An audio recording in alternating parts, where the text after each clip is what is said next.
that, because the dragons, as you know, if you've had them around you, are pure love. They're probably the highest level of unconditional divine love that I felt of any being, next to having a direct connection with God, is how I always describe it. They are so present with love, with wisdom, with power, with all of it. And it's that awe-inspiring where you feel yourself open because they're so open. They're transparent and they're just beaming all of it to assist us. Welcome to Conversation for the Soul. I'm Linda Christine. Today our conversation is with Araya AnRa. She is a psychic, a healer, and also a dragon. Yes, you heard me right, a dragon. And we're going to hop right into it with today's conversation. Well, welcome, Araya, ray of sunshine. So beautiful to have you here. I am very honored and so excited that you are joining us today. Dragons had never been a part of my existence anywhere on this plane until earlier this year. I was at a full moon fire ceremony breath work that a friend of mine was holding back in February. And unbeknownst to me, I birthed 7 dragons, each one of them one of the colors of the chakra or colors of the rainbow, or however you want to view it. And I was just like so moved for like months afterwards. And then I sat going, what do these dragons want from me? Why are they here? I love them like they're my own children. They're so amazing. And I feel this deep, deep, deep connection to them.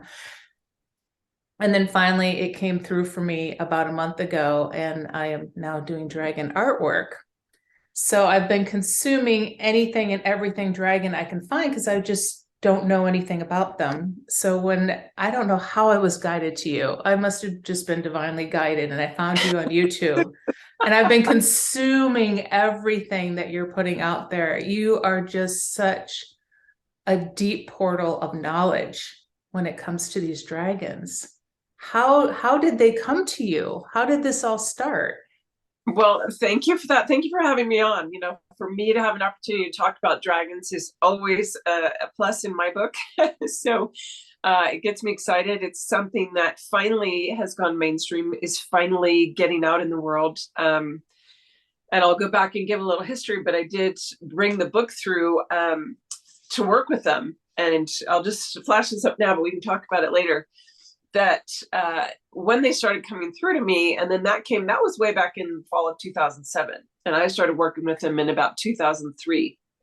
And it wasn't until 2018 that I started doing just the dragon stuff, full-time programs, classes, sessions, whatever, because I knew that it was in a chrysalis. I knew that it was waiting for the world to be ready for the energies.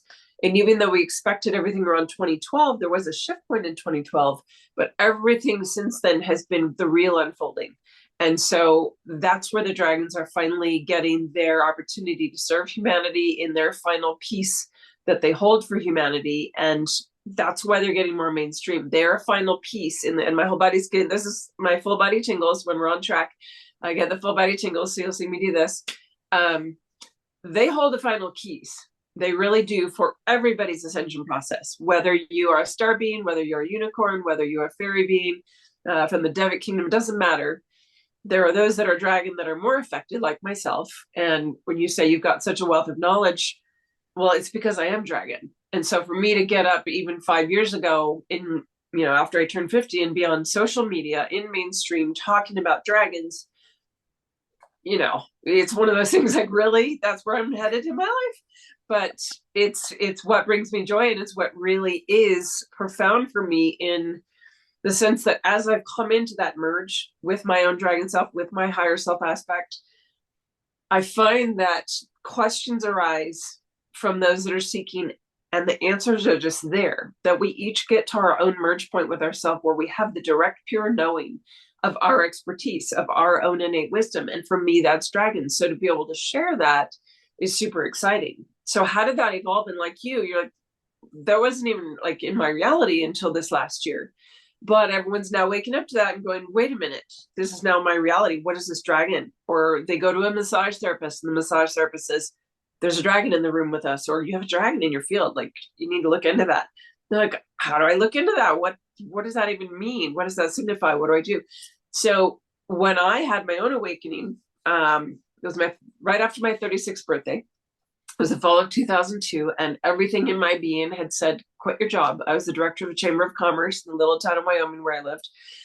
And I was like, okay, everything in my body's telling me to quit, but I don't know then what I'm going to do to pay my bills, feed all my animals, all that good stuff. And there was just this element of trust within it. And in that winter, everything gave me the opportunity to meditate for 1 to 2 hours every day. And that's when my full awakening happened. That's when my guides came and started revealing and working with me and reminding me of how I can move energy and what that realm is. And that in itself was new for me at that point. And now I look back and I think, isn't that just like remedial? Isn't that there's my preschool, and now I'm in graduate school, and I think it's so funny to look back on the trajectory since then. But in that time, my guides were telling me to start working with people, to start, doing auric healings and moving traumas out, densities out of their field. And so as I started with friends and family and people that I knew in the community. And that's when the dragons started showing up. They would show up in people's field. And then I had to slowly start to unravel, what does that really mean? What is this? And it was about 4 years later that the book actually came through. And that was a full awakening after I went to a workshop with a guy who was a mentor for me for a while. And we were in Hawaii. We were on the Big Island of Hawaii. And we had this function in a lava pool. And I was there as a participant for the weekend. And I was very clear, like, just let me be a participant. But when I met him, he said, oh, you're the dragon lady. You bring the dragons. You're going to have a role to play this weekend. And I was like, what? That's not possible. And he said, just let it be. And by the third day, the final day, I ended up being drawn in this pool of water that was separated from the ocean. And my large dragon self is in the Pacific down off the coast of Peru. And that's what I had merged with in meditation for years. Well, here comes this full body energetic experience in the ocean, because she was able to travel and meet me there in this pool that was being washed and filled by the waves coming in. And it was this very sacred lava pool that a lot of ceremony has been done in. So I find myself thrashing in the water, having this amazing experience, like a meditation, but full light, like, and I came up out of the water and I was seeing through her eyes. I was not seeing through my normal human eyes to look at shore. And all of a sudden I realized something big had shifted. And then I proceeded for the 12 women that were there as participants to do a womb activation with that dragon energy for each of them. And I realized that was something that was waking up within me, but also implanting the seeds for the expansion of that energy. It was finally time on the planet.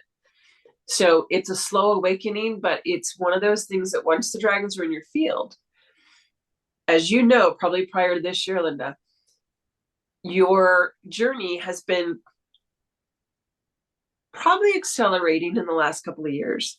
But for a long time, it was sort of drudgery. It was sort of like shadow work and weeks and emotions. And there was a lot of like drudging through the mud as we worked through and released a lot of the old heavier stuff. But then when the dragons show up, all of a sudden things start progressing really, really rapidly, because they're the final piece. They're the final keys, and they work very efficiently. They don't shortcut, but they move energy so quickly, which is why transformation starts to really happen quickly once they're in your field. And so my job here is to guide and mentor people through that process, to give them the tools they need to master it on their own, because I'm not a guru or anything like that. I'm just the guide who says, here's the tools you need. Now you step in your mastery and you get to grow up and go through your ascension. And it's fun. And it's amazing that my life is now pure joy with that, because the dragons, as you know, if you've had them around you, are pure love. They're probably the highest level of unconditional divine love that I felt of any being, next to having a direct connection with God, is how I always describe it. They are so present with love, with wisdom, with power, with all of it. And it's that awe-inspiring where you feel yourself open because they're so open. They're transparent and they're just beaming all of it to assist us. So there's just a little introduction of where it started for me, and from that, whatever questions that generated for you, feel free to throw them at me. Yeah, I'd love for you to explain to people who may be new to this journey or just stumbling upon this, because I believe everybody finds the right thing when they need it at the right time. Explain how this fractal of you as a dragon is living in Peru, but yet here you are, Araya, sitting right here. How does What a that great work? question. That's an amazing question, because when we start to understand the soul dynamics, each of us knows we have a soul, which some people call your higher self, your true self, who you be. It's this level of our origination point that we know exists, and that is something we're attaining to. In our ascension process, our goal is to merge with that. Well, if I'm one experience, and I don't know what your beliefs are on reincarnation and different experiences you may have felt you've had, memories you've had, I can go back and have solid conscious memory of lifetimes of star beings in different star systems, particularly Orion and the Pleiades. I have memories on different planets as dragon. I have lots of memories from this planet in different timelines where, like, I've been in a place and seen, like, standing there, been able to see through the timeline exactly what I was looking at several hundred or thousand years ago.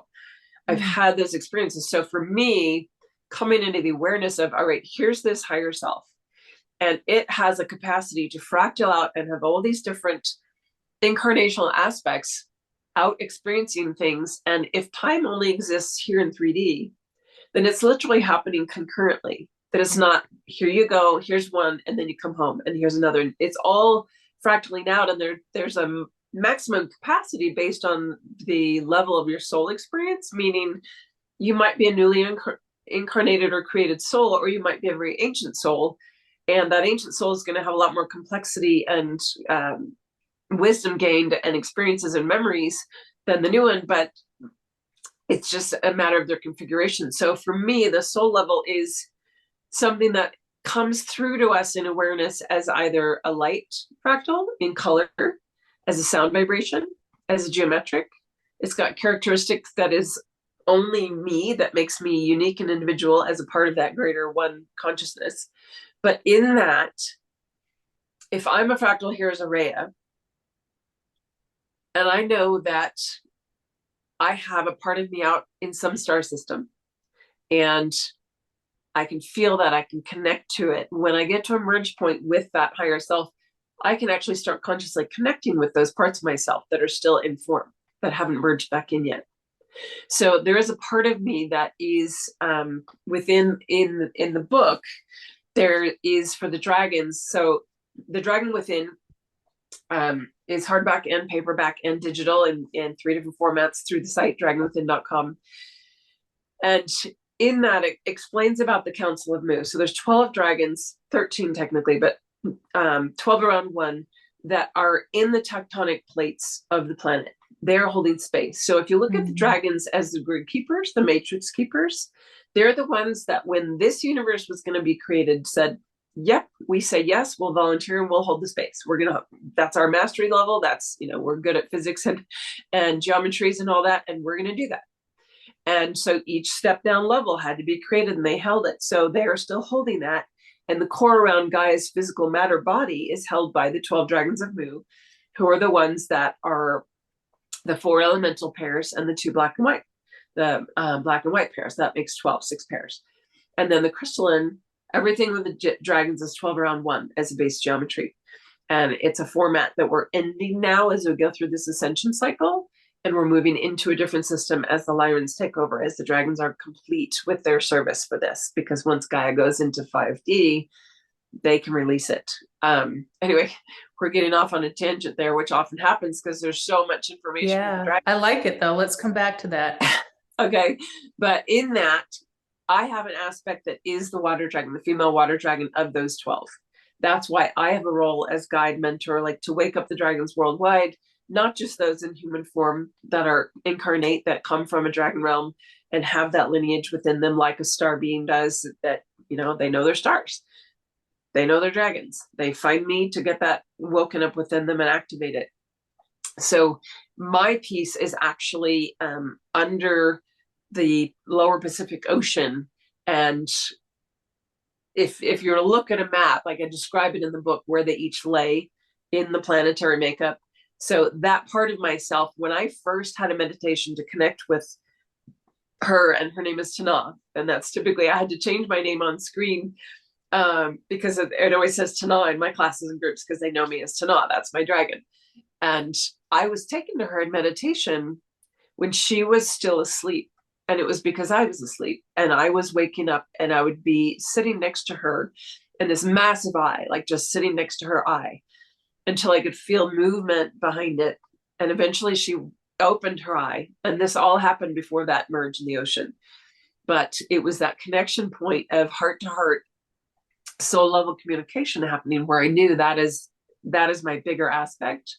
It's a very unique relationship in that she is that dragon heart aspect of me, but she is also energetically within the template of the planet, which I probably shouldn't have even brought up because it confuses things. Most people's dragon heart is that higher self aspect that is maintained in a higher light body vibration here, and not necessarily part of the planet as well. I have an interesting triangulation, and there's a few beings that I know that have that. All of the 12 of them would have that. So when you look at a soul level, like how can I be Araya here in this human form and a dragon and potentially a fairy? And it's because of the ability of the soul to fractal off and have different experiences, because every experience is adding to the wealth of knowledge that a soul gains. That makes Okay. sense. I Yeah. probably No, been it to hope does it's make more sense. questions. No, it does. It makes complete sense. And I'm going to go to a really weird place, but I live near Clearwater, Florida, and it's very Yeah. prevalent in my life. And I hate to even bring it up because it's just such a, anyway, no judgment, right?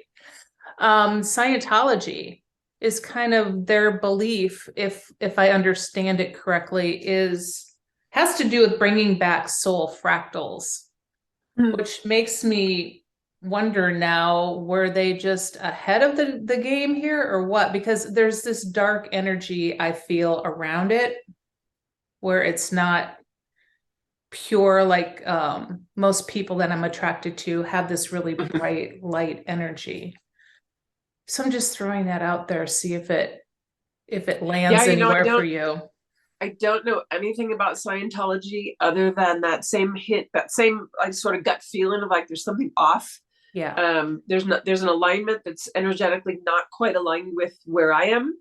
And yeah, sitting in that place of knowing there's truth within all of the different religions or beliefs around the planet, and there might be slight misalignments, but they're all seeking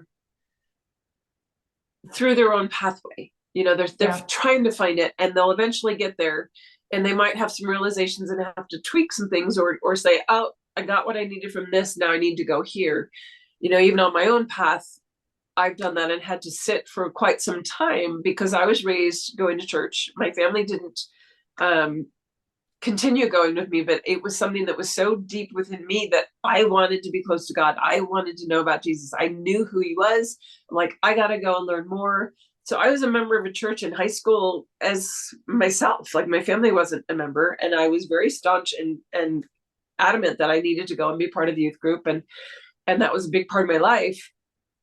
And at the same time, all of this waking up within me was like, all right, where does that fit together? And so for I would say at least 4 years, maybe even 5, I literally put everything on the back shelf. And this was about 2012 when I already had the dragons. I'd had teachings from different people. I've been learning a lot of different things around the world. And so I was exposed to Buddhism. I was exposed to Hindu. I was exposed to a little bit of Islam stuff. I was exposed to divine love stuff and all of these different things. And I said, all right, God, I'm going to put it all on the shelves and I'm going to let it percolate. And I'm just going to be right here until it assimilates and finds how it resonates together. Like, because I know there's pieces in all of it. And how does that fit? How can you exist here with the staunch beliefs of the church? And I know the truth of the dragons. I know the truth within it because I can feel it in my body. It's visceral. Yeah. And when it was so beautiful when the realization finally came that it was almost like God came and just said, I created the dragons true. You know, they're not different from me. Everything that's out there is part of my creation, good, bad, indifferent, and ugly. It's all from me originally. So if you want to look at evil or darkness or beings of light, it's really all coming from me, and it's all trying to find itself back to me. So that was my revelation of like, yes, of course, God created the dragons, and the dragons are in service to God. I mean, they're the ones that when it was about, all right, let's create this universe, it was in service to that divinity that the dragon said, yes, we'll be the ones, we'll hold it. And I have conscious memory of that meeting with all the dragon commanders when they said yes. And it was amazing to me when I saw that memory, and I was like, oh my God, that's a solid memory. Whoa. Wow.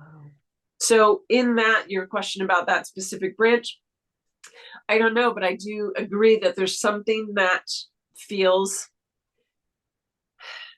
misaligned to me, but it doesn't mean it's out of alignment for where those people need to go in this moment to find their path home.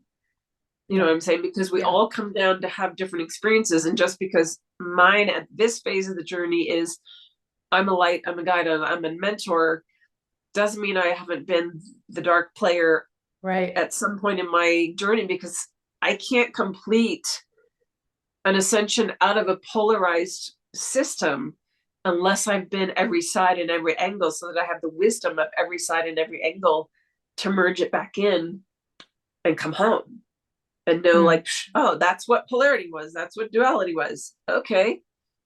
And then we go into a higher perspective. Speaking of the polarity, there's got to be bad dragons then too. Good dragons and bad dragons. I have a friend who's like, trying to accept your whole dragon thing here that you're doing, but you know, she's brought up to believe dragons are of the devil. They're bad, like snakes. You know, and I'm like, there is no way what I'm getting and what I am feeling is bad in any way, shape, or form. But you know, I honor where she's coming from and understand. Exactly. And a lot of people have that. So this has been partly why the dragons waited until this time on the planet to really reveal. And it was interesting because I had an experience where I was the one of the 12 that would be embodied. I had the responsibility to wake up the rest and say, all right, humanity's at this stage again. Do we go forward or do we like zero it out and start over? And unanimous vote, they're actually going to make it this time. We're going forward. And in that, there is this piece, this hurdle that the dragons, like, there's a common question of, well, why did the dragons recede? If the dragons used to live on the planet, or they were these helpers, where did they go? Why did they run away? Well, anybody would run away that's being hunted and chased and demonized all the time. They were there to help. They were never there to harm. And most often, like any other animal that gets cornered, they're going to defend themselves. They will never attack, but they defend. Like, yeah, I'm going to defend myself. So they got this bad rap in mythology and everything else. And if you look at most of our, and even coming from a Christian background, I can say very clearly, most of our religious practice, most of our religious text, most of our belief systems out there, a lot of it was about control mechanisms of the populace. Yeah. And so a lot of the holidays were shifted and changed from their original light quotient, you might say, to then render them less powerful of light.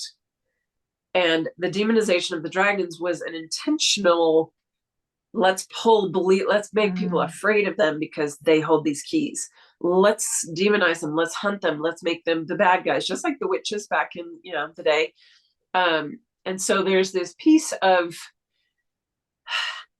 having to overcome that, where they're waiting in the land, and you will start, now that you've had them in your field, If I had you watch my planetary healing with the dragons class, you would start recognizing them all over around you and in the skies and in the mountains and in the lakes and go, whoa, they are waiting to reveal. They're waiting to come up out of the surface. They're in the inner realms of earth. They're in the surface and they're just waiting to be received by humanity. And so they're starting to wake up all over the planet because people are going and seeing them going, hey, I like you. I'll be your friend. I'm not going to hunt you. I'm good with you.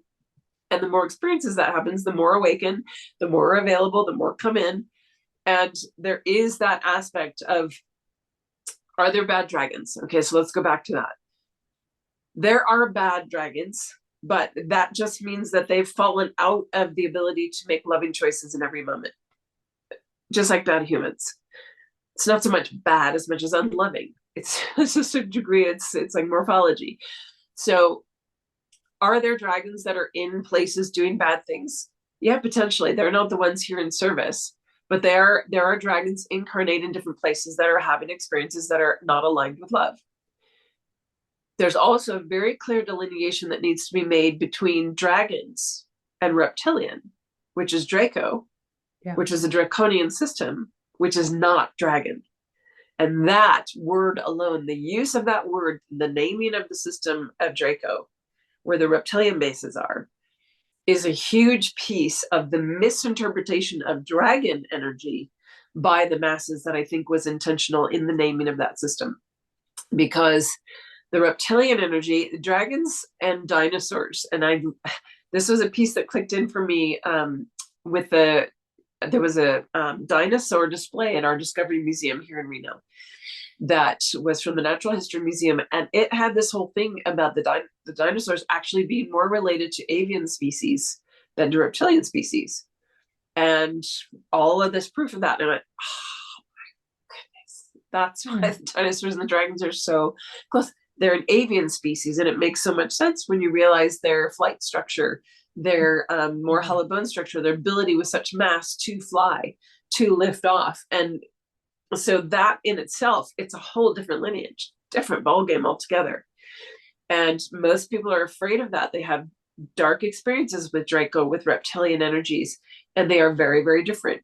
So I always like to bring that in and make sure there's clarity of dragons are not from the Draco system. They are not reptilian in nature. They are not inherently of that lineage. And yes, I know some bad dragons. I've seen them. I've experienced them that are part of the reptilian system in Draco. It happened after the Orion Wars. That's a whole nother subject and like history lesson that we don't need to go into here. But there are beings in every system that have gone in to infiltrate, to learn, to be part of whatever. And so, yeah, there are some dragons in those places.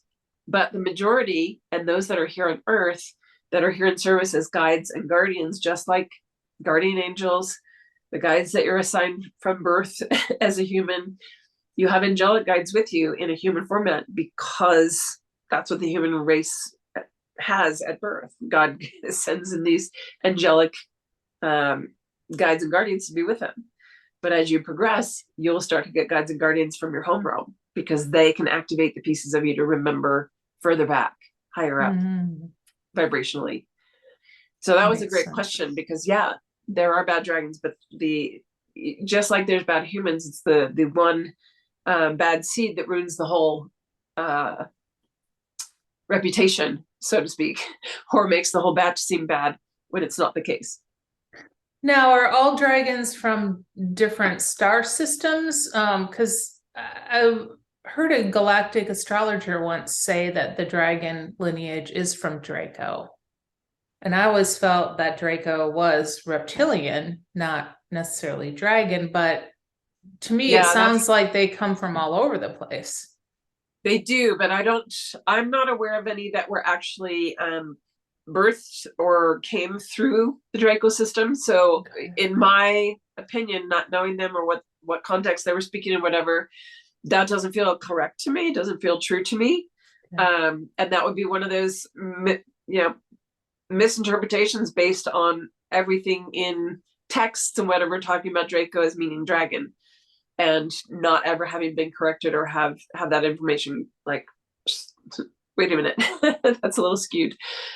So dragons do come from lots of different star systems and realms. So the oldest being the original dragon realms, way back in the history of all the multiverse. But I have encountered dragons from the rainbow realms. There are dragons within the Middle Earth realms, the Deep Earth realms, all of the star systems. So in the book, I talk about the dragons of Orion, the dragons of Sirius, the dragons of the Pleiades. So in each system, even the Lyrans, there are dragons within the Lyran system. They have, how would you say it? Sort of like, seed is not the right word, because they inherently come from within a realm where they're being created, and it's a similar life form or life force that's being generated to create that dragon form or format, because it's really a format, it's a geometric format. So let's say, for example, there were dragons from the original dragon realms, and they were in service and doing stuff in the creation of the rainbow realms, that there might then be the potential that dragons within the rainbow realms would also be created. And then they're part of the creation of some of the star systems. And so they, just like immigrants here with humans, they move across the planet, they interracial matings or whatever. And so there's all these different new species created or new lineages created and moving about in that way. Or they keep to themselves when they go to a new place, and they keep dragons coming from that realm, where there would be dragons that are originally from the Orion belt, and there are also dragons in Orion that have come from the dragon realms. Is that making sense? Yep, totally makes sense. So if you know, they're no different than us, really. Yeah, they're really not. They're just a different species. Yeah. And they're just older. You know, humanity is very, very young as a species. And they're actually here. And why we're here, like us embodied as light workers, as, you know, the beings on the planet that have come to hold a specific light frequency to help humanity go through an ascension, so that they can keep evolving with the rest of the multiverse, because right now everything's stagnating over in this quadrant. So we've got to get the light question back so that there's all that intercommunication going on again.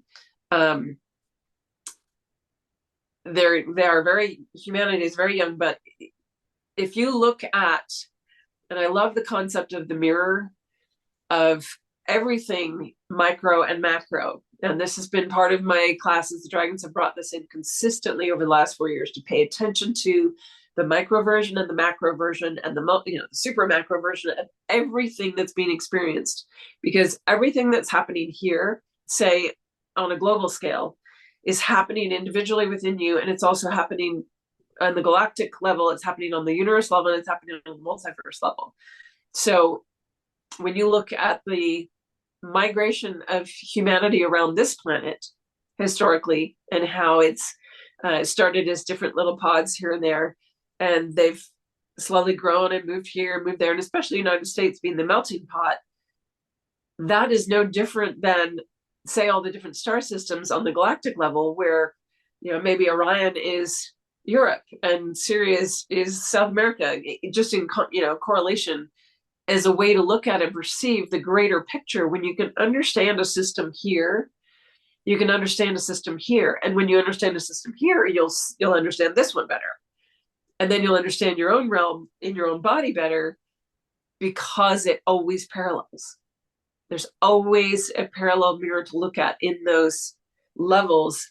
And I think that's one of the biggest takeaways that I've had in the last 4 years, of the material that's been coming through from the dragons and through my classes and programs of constant, the amount of information I've had in the last 2 years come in.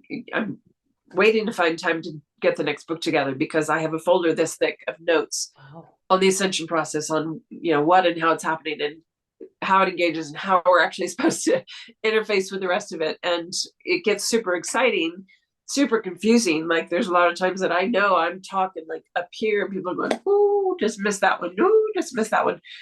But it sinks in on some level. It's still dropping in, and that's the exciting part. Is it's all just seeds. It's all just coming through, and it's, you know, whoever's watching today and getting this, there's little seeds of light dropping in that are activating pieces within them, and they're going to start feeling that expansion, and then all of a sudden have a path or an opportunity with the dragons open up in front of them, where they can start running with it. So what would you just say to somebody who had a dragon or dragons come into their field, and why are these dragons choosing to do this now? I would say open your heart to connect with them in the best way that you can. Um, if you need help, so a lot of people don't have really good, what you might call clairvoyant or claircognizant skills yet, where they don't feel like they can communicate and connect with something that's multidimensional or just, slightly beyond their reach of this third dimension. They can feel a presence, but they don't know how to actually get communication. Um, to broaden that, just start believing that you can. Your mind is the tool that will open up everything. When you believe it's possible, when it becomes possible here, it becomes possible in reality. That's how you realize things. They become real because you allow yourself to intend or believe that they are, and then it can open up. And as that communication opens, you can ask the dragons if they're showing up in your field. It's because they're there to guide you forward in an aspect of your growth, in an aspect of your return home. So on your ascension path, where you're trying to regain your knowledge of the higher planes, regain your skills in telepathy, regain all that you know, all that wisdom that you have on a soul level, they're here to help you get that. And not only do they activate that, but they help pull what I call like dense energy and old traumas and things out of your field more quickly so that they're not holding you back. So if you had mud on your feet, the dragons can come and clean the mud off your feet so you can step clear much more easily than still having to carry all the mud around. That's sort of an analogy to make this make sense. So encouraging the communication to start. If you are already a meditator who's like, all right, I can feel them. I know that I'm going to get something if I just sit with them, invite them to sit in front of you and start communing heart to heart, because our mind is what limits us. And when we believe that we have to know the words that are coming to get the message, we've lost it all. If you're getting a heart communication, you can feel that energy coming in. If there are words that you need, if there is actual thematic information that you need, it will somehow make its way to you after that interaction. They will make sure that a book or a movie or a conversation or something happens to get you that, if you're not feeling like you can get it yourself. But a big piece of it is just trusting what you get. You might get a single word like honor or nobility or presence. And you'll be like, okay, what do I do with that? And when you trust that, okay, there's something there. But it's that ability to trust what's coming through, that it's accurate, that it means something, that it's you're not just making it up. That can open the gateways. And I guarantee you that if there's one there's going to be more behind them that, all right, my guide is here, and your guides will change. Might be every couple of months, might be every couple of years, depends on your growth rate. But as soon as you start saying yes and listening and working with that, there's probably a row of guides waiting that they'll tag team and go, okay, I'm done with this piece. You come in now to do this piece. Just like your guides that got you to this point on your journey. Maybe they were angelic, maybe they were star beings, whatever they were up to this point, and now the dragons have stepped in. Just allow them to present the other pieces for you and say yes. And if you need help with that, the book has guided meditation, like directions. How do I meditate with the male earth dragon? Talks you how to breathe with them, how to say their mantra, how to like go into that. It's got 13 CD tracks that go with each of the 13 dragons that are in the book to actually loop that in the background that helps you take you into that energetic space. You've experienced my Calling in Your Dragon meditation. It's a free download on the site. Try it out. Get that as an opening, because whether you need my help for a lot longer or you just need it to get you the push forward, it doesn't matter. That's what the tools are there for. That's why there's guided meditations. That's why there's the free ones. That's why there's all kinds of stuff. Like you mentioned earlier, you've got the Oracle deck. This came out because the dragons were ready to have 44 separate cards of communication with people to say, all right, you're now ready for more. Here you go. And getting those tools out to people. It's like, I only have so much time to do one-on-one sessions or classes or programs. So yeah, here's the tools. This will help you until you do need that push one-on-one, or this will help you, to start a group where you're meditating with each other and using that soundtrack to bring in a bigger experience. Everything's meant to move forward. So I would just encourage, like, if the dragons are showing up for you, do everything you can to actually pay attention to it, just like you would any other guide that shows up for you. Don't brush it off. Don't be scared of it. And if you are scared of it, look at why. Let the emotion come up of what is it I'm really fearful of here? What is it I'm afraid of? Because if there's fear coming up around the dragons, there's probably some memory to unlock there that may be why they're present, helping you trigger that. Maybe you were attacked by dragons in some other place and time. Maybe you were a reptilian and there was a war going on and you were like opposed enemies. Whatever it is, like if you can tap into the emotions are a key to any growth. Let the emotion come up, feel it viscerally, let the emotion pour through you, and that's when the keys unlock too, to get little insights, little tidbits.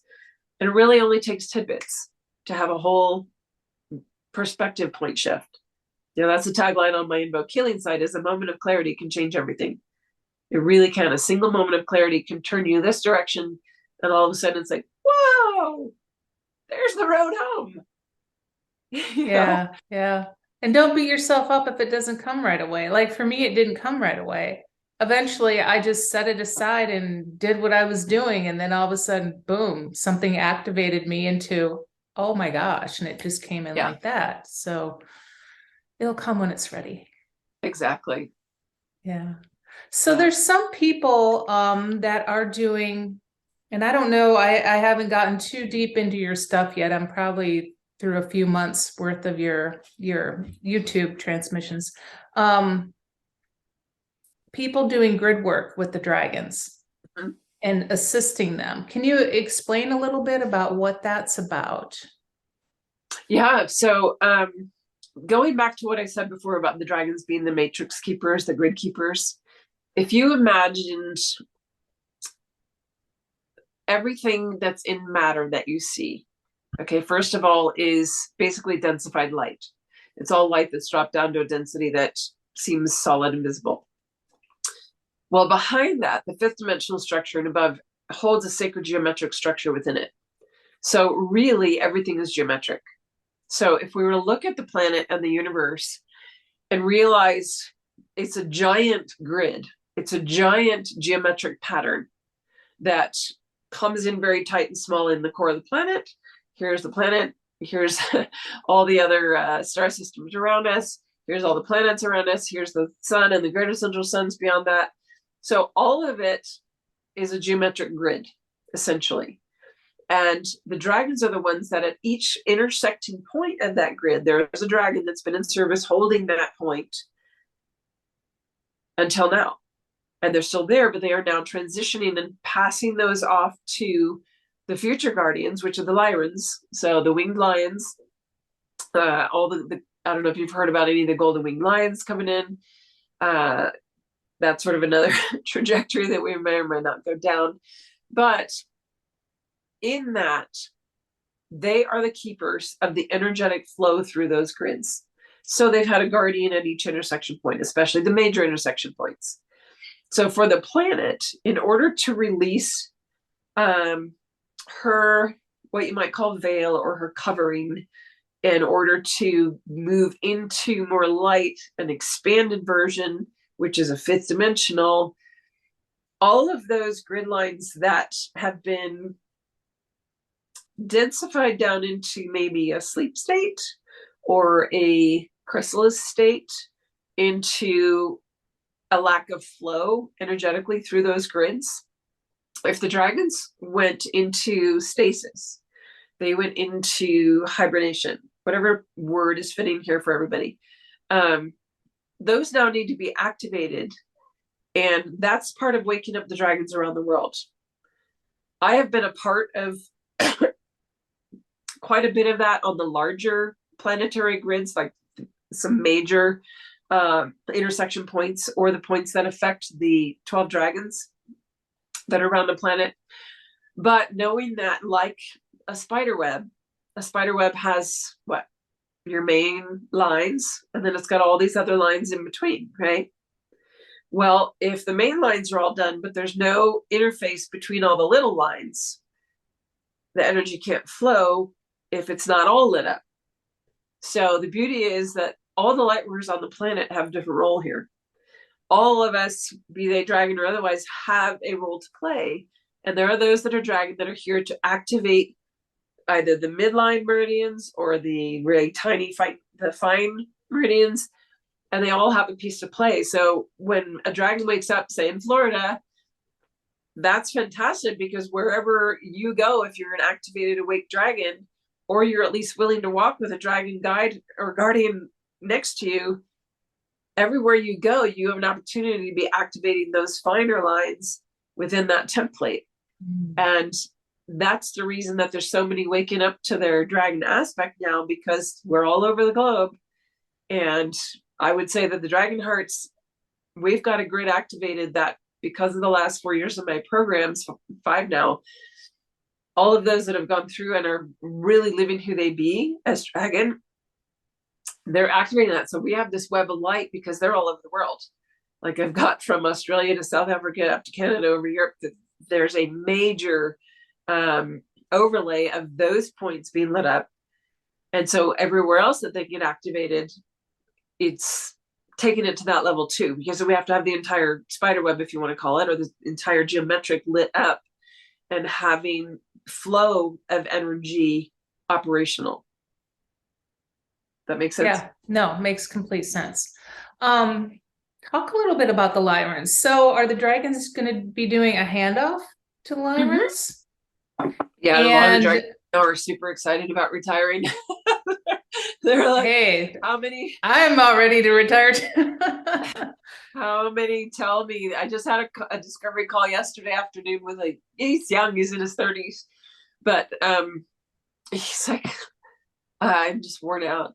This whole system, I've been around for so long. I'm just tired. I'm done. I'm like, I hear you. I know.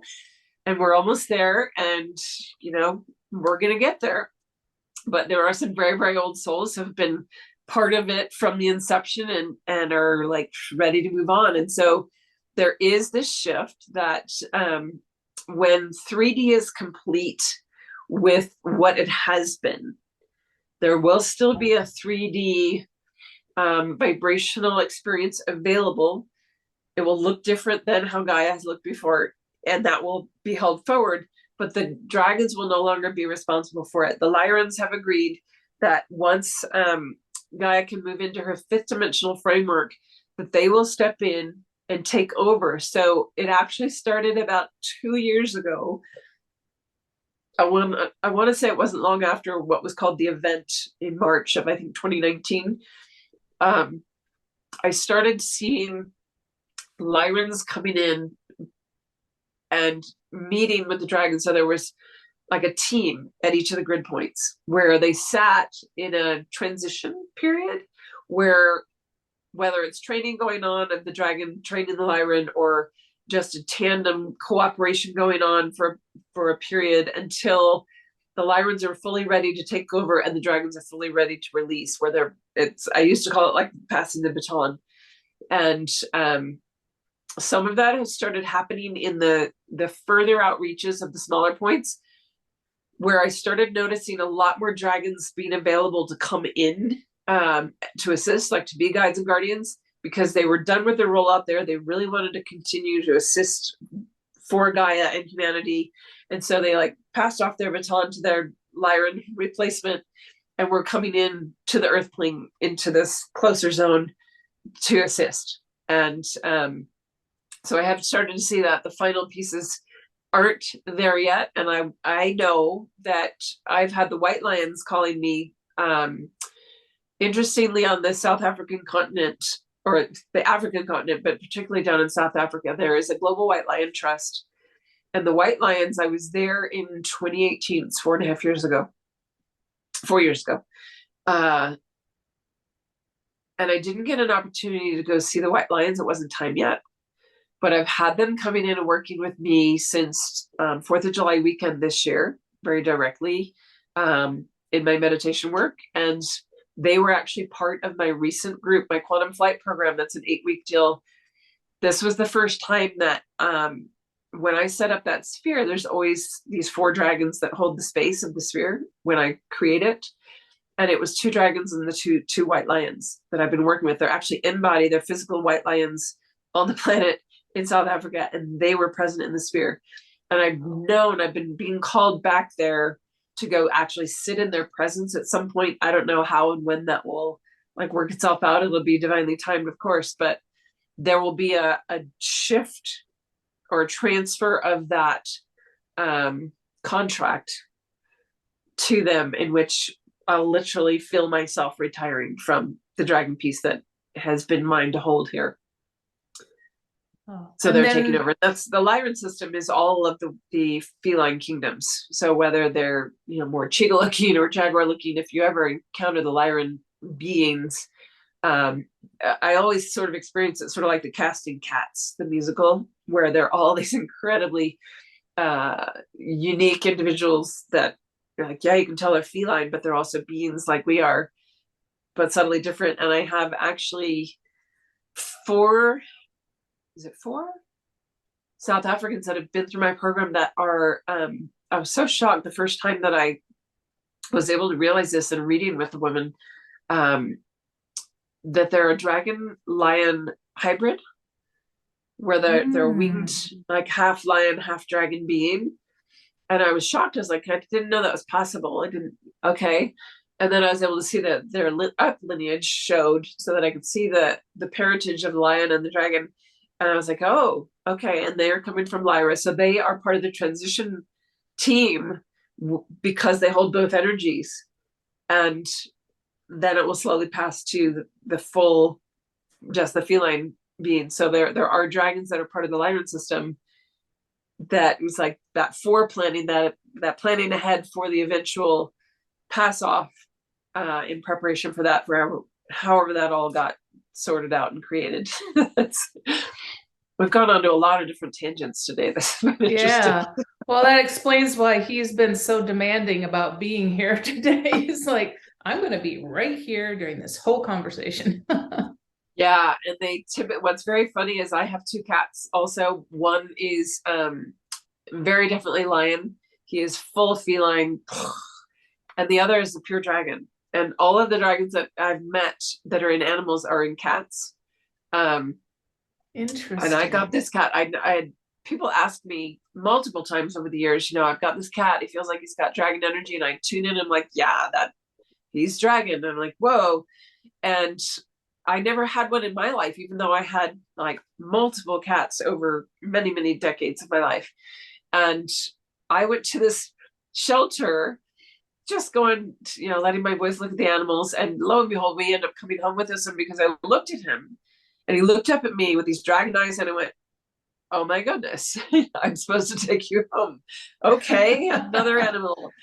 But yeah, then typically I have to lock them out of this room when I'm in session or like doing a call like this, because they come, they want to be all over and in the energy field because they can feel it. The sphere that we've built around us here is an energy that they just hone in on, like, oh, that feels good. I want to be in that. Yeah. If I locked him out, we'd hear it the whole time. He's very vocal.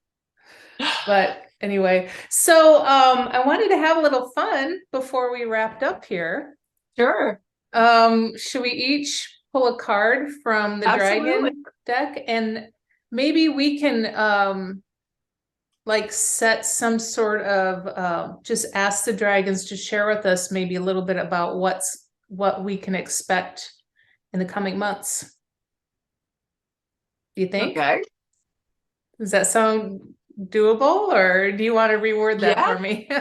Why don't I want you to hold that intention for your deck Okay. of what energy to expect over the coming months. And I'm going to hold the intention of which dragon message would be the most useful or the most profound at this moment for those that are listening to this. We're going to catch it on the replay as far as a direct message from the dragons of the group sphere that is connected to this, what they want to share with them. Sounds fabulous. All right. Okay. And I'm going to let you interpret the one that I pull.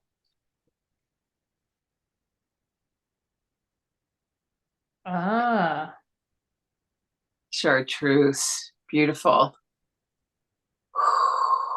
Sustenance, vitality, uplift. So look at that.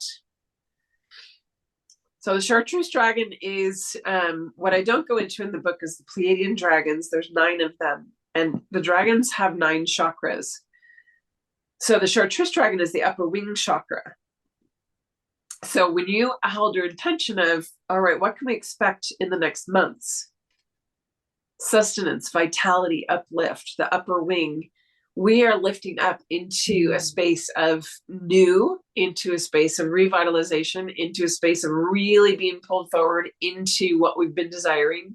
That's what I get from that with that chartreuse dragon speaking. And that's very interesting because I have, this is odd to say, but I have Fiestaware dishes. So there's a rainbow of dishes in my cupboard. They're beautiful. And I have been drawn for the last 2 days specifically to the chartreuse bowls, like when I'm eating my cereal or my like wanting to make something soup or whatever.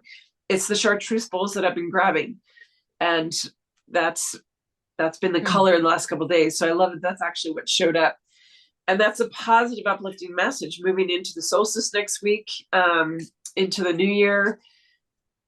It's been a hard couple of years, and I think people are looking for and ready for that shift into upliftment, shift into like being able to see the light at the end of the tunnel. Like we've been in the tunnel for a long time, and I feel like that's showing us you're going to see the light now, because that vibrant green, that vibrant chartreuse is so lit up. And when we uplift our wings, when the wings lift up, it directly affects the high heart.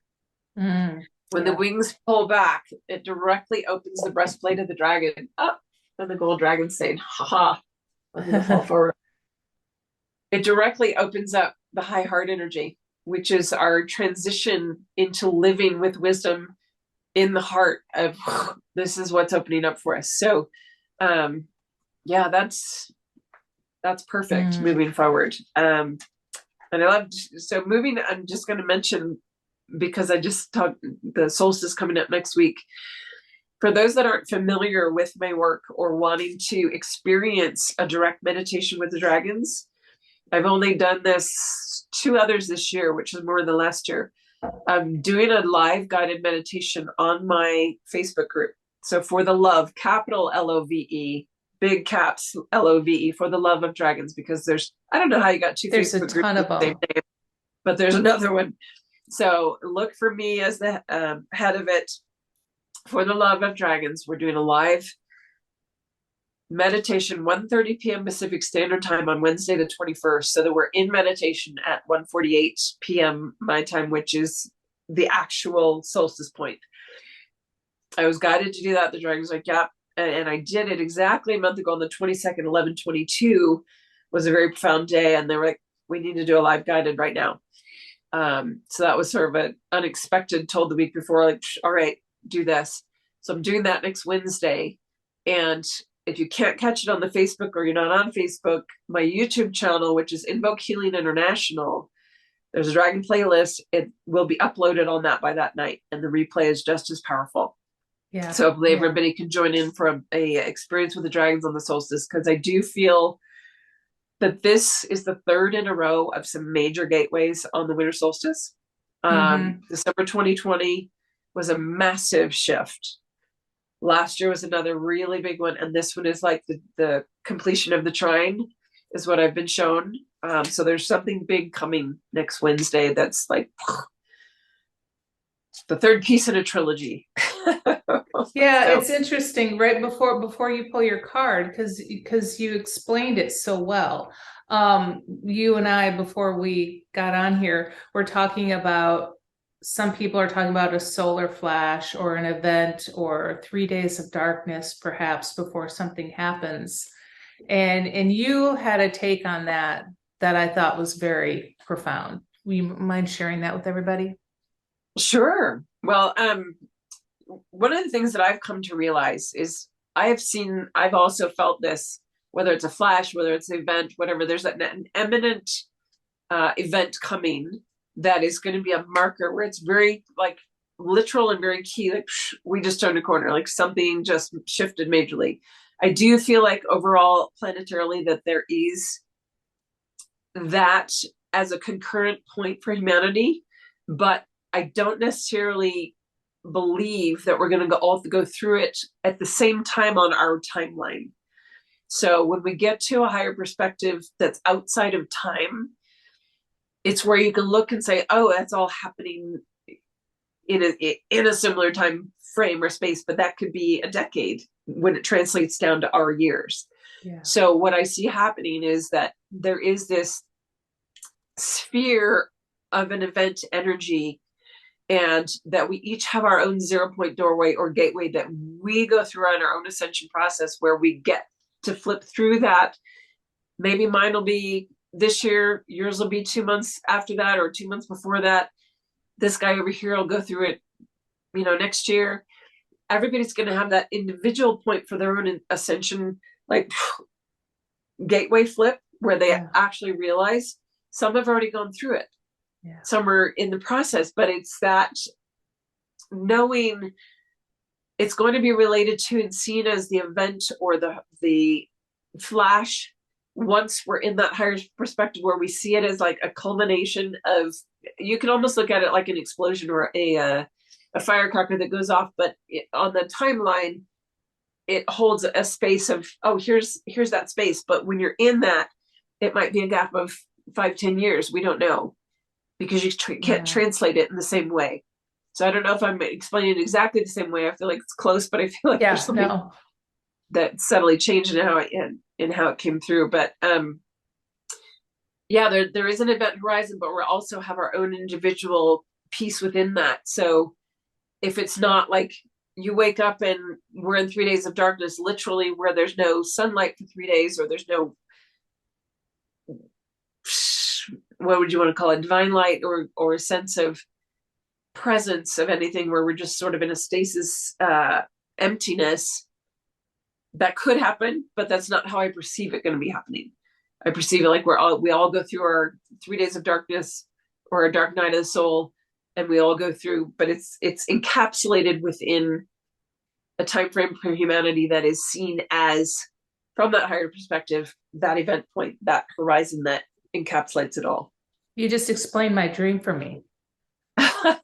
Because for the past 3 days, there's been a lot of energy in my home since I moved in here back in September. And I've created a sacred space, but it also feels like, I don't know, my guides, whoever, everybody's happier to have more room, because we used to live in an RV for a couple of years. So now they're all celebrating here. It's great. We love it. But for 3 days, I would get up, and I'm generally, something's waking me up at 4:30 in the morning every day. And I would wake up and I'd feel nothing. It just felt like there was nothing going on. And I'm like, where'd everybody go? What's happening? So I had 3 days literally where it felt that way. It's very interesting. Yeah. Maybe it ties into that. Very well could. Yeah. Always a reason for conversations. Yeah. And what gets brought up in them. All right. Remind everybody what your intention was again. My intention is the message that is the most relevant or profound for the group that's part of this group sphere, that will catch it either on the replay or is, I don't know if anyone's even watching it live now, but when everybody that gets to watch it watches it, what the message is for them as a whole.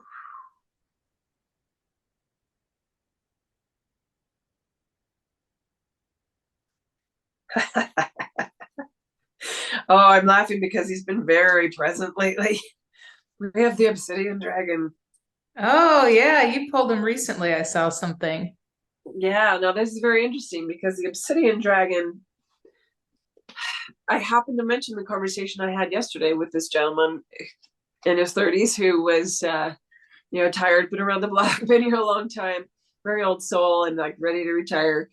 And he's very connected with the obsidian dragon. So I just find it interesting that 2 days in a row now I have the obsidian dragon. So just looking at the card itself, it's stillness, alchemy, and completion. That's exactly the 0 point doorway that we were just talking about.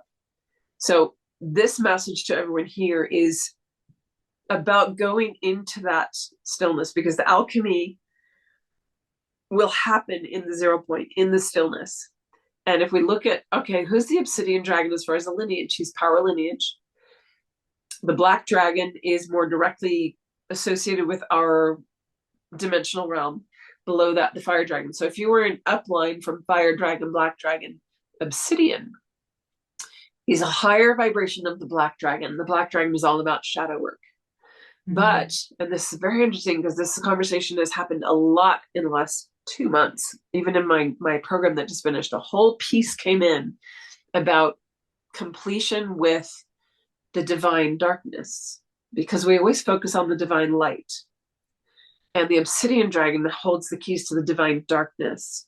And we often judge or look at darkness as negative, as the shadow, as the hard stuff, the trauma. And when we get past all of those pieces and get brought up into the true frequency bandwidth of divine dark and divine light, where they're right at that first point of separation from the crystalline cord, when dark and light first got into the point of separation, well, they're very, very close to each other. It's like the first cell division within human form.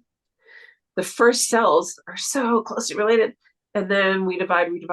And all of a sudden we're down, not all of a sudden, over decades and millennia of historical devolution, we get to polarized opposition of like crazy darkness, crazy light, right? Like here's Christ and here's the devil, and oh my God, all this in between. So when we bring it back, we're close to that merge point, which is our ascension, right? When we're back to that place, we're going to move into crystalline. You're back to where that pure light and pure dark thread started. It's not super polarized. They're very, very close to each other. In fact, they are the same thing, but they're light and dark. And there's equal divinity within darkness as in light. But we always look at it as, well, it's Christ or the devil. Well, no, it's not.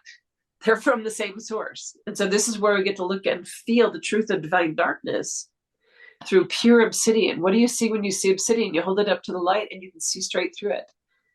And there's so much beauty within it. And that's what it's trying to show you, the stillness. The alchemy happens in the stillness. When you can accept the divine darkness and open to actually perceiving both masculine and feminine in that, because the divine feminine in her darkness, the void of creation, the space we go into, the galactic womb, her dark embracing space, it's very easy to go into that. But when we look at the dark masculine, that's where we associate all the bad stuff with power and control and awfulness. Patriarchy, yep. And this is where the patriarchy is trying to heal itself and come back into its divine darkness. And the true divine masculine can step right next to the divine feminine. Woo! And that's where the C point is. And this is where, boom, when that's together, we have our merge point. We go crystalline. Your ascension process, every one of us is going through moving from carbon-based, which is this color, carbon is this color, to crystal, to silica. Do you know that biologically, every one of our cells is going to shift from carbon to silica based? Carbon and silica are they're the same molecule. The structure just like subtly shifts. We're going from carbon to silica. That means silica is crystal. We're moving into our crystalline format, which means full communication through us. We live transparently. We communicate with everyone else through that crystalline network. That's what we are. So this is exciting too, because not only are we at the gateway with the upliftment, with there's the light at the end of the tunnel, but we're being shown your 0 point is through that divine dark. Yeah. Like that to me is like, if you got nothing else today, take this away. Yeah. Coming into home with the divine dark. I love it. And real quick, why did the gold dragon want to come today? Because I know you always put the dragon behind you that wants to participate. I do. I just feel like he's there's a regalness about him that is more embracing. I find him one of the ones that people have an easier time embracing. I'm not sure why. And maybe even just this particular rendition of him, the artist that I had do the deck, I just love how he came out with each one. But there's something about the gold dragon that he's power lineage. So he's above vibrationally even the obsidian. So he's actually revealing now. He's like, okay, so do you see? I'm holding the space. So the dragons always hold the highest space for us. He's holding the higher octave space of this trajectory upward through the power lineage that has just expanded out into our sphere with fire, black obsidian. Gold dragon is just above him vibrationally. He's the fifth dimensional framework of that divine dark, which if we had a template, I always like to say, like, all right, black dragon's 3D, but third density, third dimension has multiple layers to it. So you could actually say, like, well, then the Middle Earth dragons are like 3.5 and the Deep Earth dragons are like 3.9. They're really close to breaking through. So if he's 3.5, he's 5. It's the same lineage. And so he's holding the framework, but there's also something about him that's just so embraceable. And his name is Jura. Jura, the gold dragon of Araya. There's many gold dragons. So when I talk about the elementals or the gold dragons or the silver dragons, there are many, many that hold that energy and that lineage. But the ones in the book, the 3 that are the archetypal or the primary, sort of like the archangels, they hold the specific core of that frequency. This is Jira, Zhi, capital Ra, Jira. He's the gold dragon of Orion. Beautiful. Beautiful. Araya, thank you so much for being on here today. It was a lot of fun. I really appreciate it. And also, I just want to share with everybody, because you briefly mentioned it, you do a 15-minute discovery call for people to where they can schedule with you, and you just, what do you do in that discovery call? Yeah, actually, so I have 2 websites, dragonwithin.com and invokehealing.com. All of the dragon stuff is on the Dragon Within site. So you can get the book, you can go to the lair and discover all kinds of fun dragon stuff. That's where the Oracle deck, I've got Christmas cards, Christmas dragons are darling. All kinds of tools that it's not about selling retail stuff. It's about getting tools around you that hold a specific resonance. Because as you know, creating a sacred space, when you have high resonance things around you, it just holds that octave around you. So on that site, the book now button on either site will take you to a booking calendar.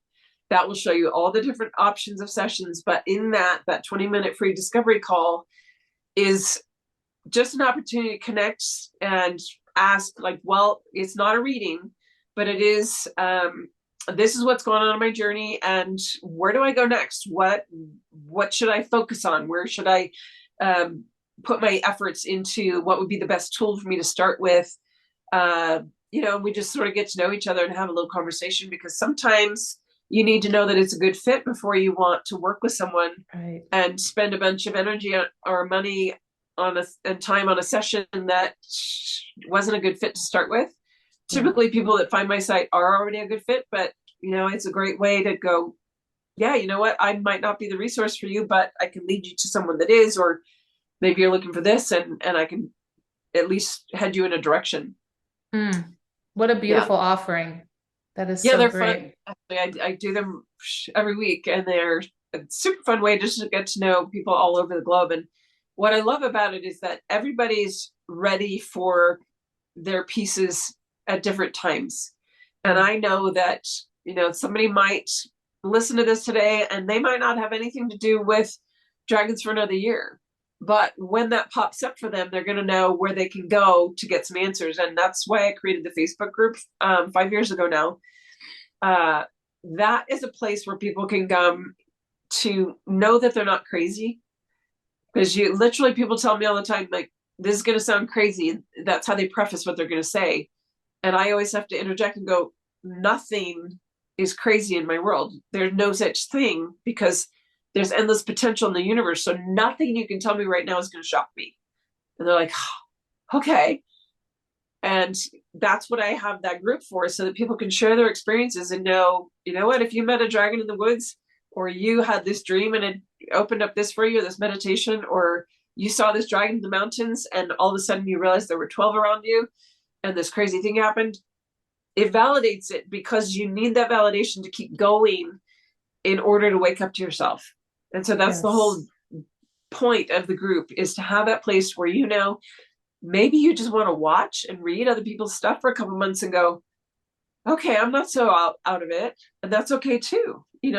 Yeah. Not everybody's ready to actively participate. Not everybody's ready to take a class or be part of a book club discussion group or have a session or whatever. But at some point, you'll need somebody next to you to either walk with you or push you. And that's a way to find whether it's me or somebody else in the group or a book or guided meditation to have those tools available. That's so great. That's so great. I'll post all of your information below too, so people can just go find the links there as well. Perfect. Great. All right, my dear. Thank you so much for Absolutely. your It's been time. an I really absolute pleasure. appreciate you. All Yes. right. Bye-bye, everybody.